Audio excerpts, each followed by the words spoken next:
Souvenez-vous de cette histoire en mai 2023 à Montréal. Fabienne Aude Bastien, une jeune femme de 31 ans, avait été happée mortellement par un chauffeur qui conduisait sous l'effet de l'alcool. Élisabeth, l'accusé vient d'ailleurs d'écoper d'une peine de 5 ans et 7 mois de prison. Oui, Vitrong Ngo, d'ailleurs, qui est déjà détenu, là, lui qui avait notamment manqué à des conditions de sa remise en liberté. Il faut savoir que dans cette affaire, Philippe Vincent, là, vraiment, le juge s'est davantage rangé aux arguments de la poursuite là, qui demandait, elle, un 6 ans de détention. De son côté, la défense plaidait davantage là, pour une peine à purger dans la collectivité, 2 ans, moins un jour. Mais il faut savoir, il y avait vraiment plusieurs facteurs aggravants dans cette affaire. Là. Vous l'avez dit, c'était dans la nuit du 21 mai 2023, autour de 3 heures du matin.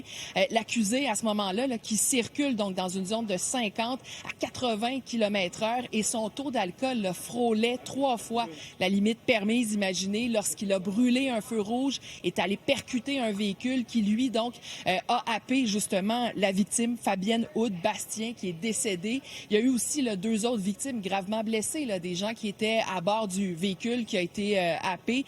Et aujourd'hui, en salle d'audience, il y avait des proches de Fabienne Aude Bastien, ses parents, ses 3 sœurs, des proches, là, des amis également de la famille. Et la mère de la victime s'est adressée aux médias à l'issue du prononcé de la sentence. Elle a notamment dit qu'elle espérait que toute cette affaire puisse changer quelque chose, peut-être, en ce qui concerne justement l'alcool au volant. On va l'écouter tout de suite.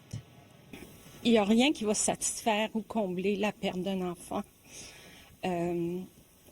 Je suis contente que cette étape-là dans notre deuil c'est pas terminé. Là. Fabienne, c'est pas le premier cas. Il y en a des tonnes de cas. Alors, et les choses ne changent pas beaucoup.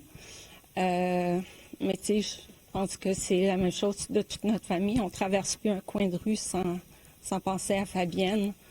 Je l'espère du plus profond de mon cœur. L'alcool et le volant, ça va pas ensemble. Et Philippe Vincent, la sentence là, de 5 ans et 7 mois, c'est assorti d'une interdiction de conduire également de 7 ans là, pour l'accusé. Merci, Élisabeth.